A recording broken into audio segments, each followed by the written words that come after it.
instead of the young one, not to, you know, so that they are not smashed by the strength and the power of the young one, because we are absolutely sure that 14 will have more power than 76. So if we finish, maybe we'll finish on something lower or a little bit thinner, and maybe we'll have another impression. So we'll start with the old wine, which is normally on our left. If I'm not wrong, I think that's the wine at the back and at the left. So it could be number 6 if we were calling 1, 2, 3, 4, 5, 6.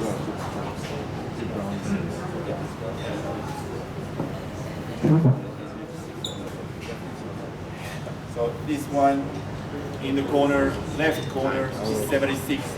One thing I will tell about 76, it was a year of incredible drought in France.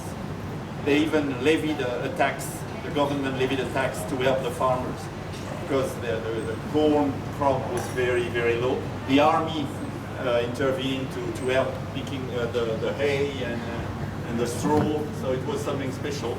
And everybody remember 76 for the heat and for the levy, the tax the government installed in this year. I have no idea what is in the wine.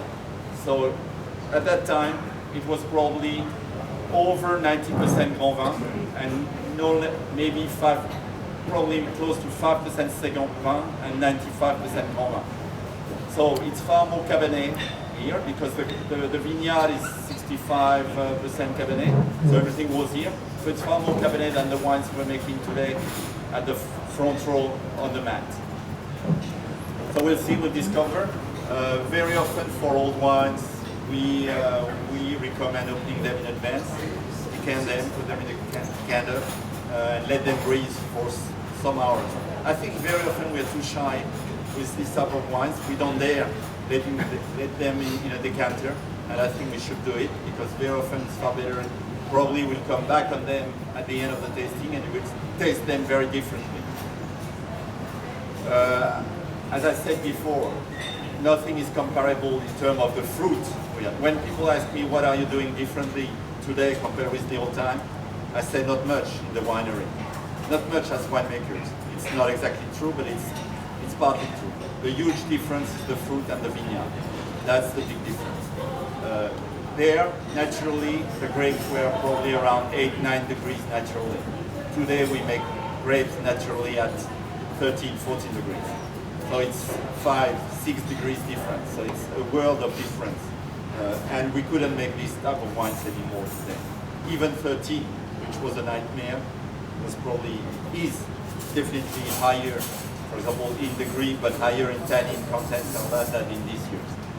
That's why at that time they had to wait. It was absolutely recommended, and it became the view on Bordeaux wines to let them age for 10 years, 15 years or more, because the wines, time helped polishing the tannins and make them soften, which was the case at the time, because they were picking far less ripe than today.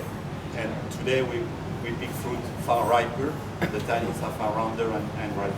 I stop and I let you taste, and so I don't give any blend, but it's dominant of Cabernet Sauvignon. Maybe we'll trace it. Very often we can trace the Cabernet Sauvignon in these older wines. And Merlot, Cabernet Franc, and Petit Verdot, 4 varietals.